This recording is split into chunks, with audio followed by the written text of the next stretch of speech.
The question on everybody's mind, though, is what the hell is with Tim Carey?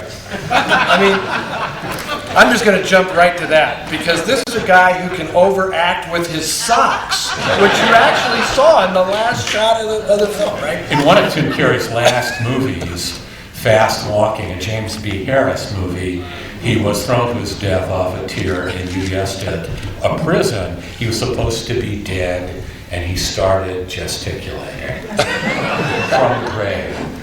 1 take, 2 takes, 3 takes, 4 takes.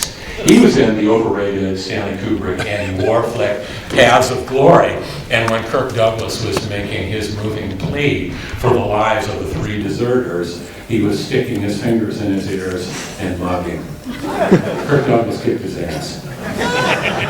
Kazan actually stabbed him with a ballpoint pen on the set of East of Eden when he was playing the pimp in the brothel where Joe Van Fleet worked, and he mumbled all of his lines. Of course, you always know that Tim Carey does the clenched teeth thing when he loses his dialogue. And he kept doing this in the film, and Kazan didn't really understand why. And he said, "Because that's the way pimps talk." And he kept doing this, and they couldn't get a decent recording of it at all. And finally, Kazan just stabbed him with a ballpoint pen in the shoulder, which I assume Carey took as like the highest compliment about his performance in the film. Near the end of his life, Timothy Carey was asked if he had any regrets, and he said, yeah, that I wasn't a Negro.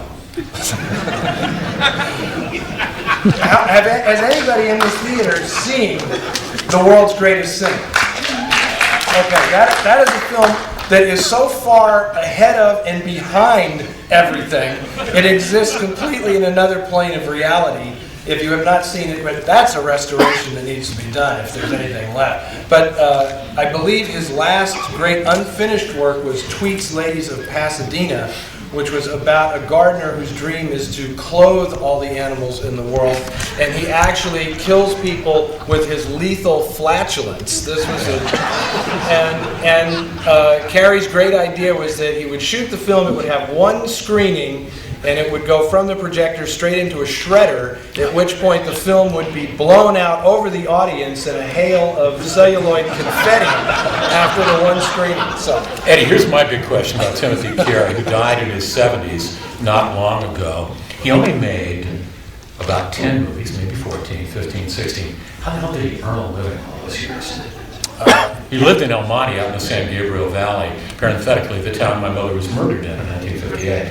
What was Tim Carey doing at that time? He had an alibi for June 22nd, 1958, I've been told. And he doesn't fit the composite of the suspects. Other than that, I would have framed him.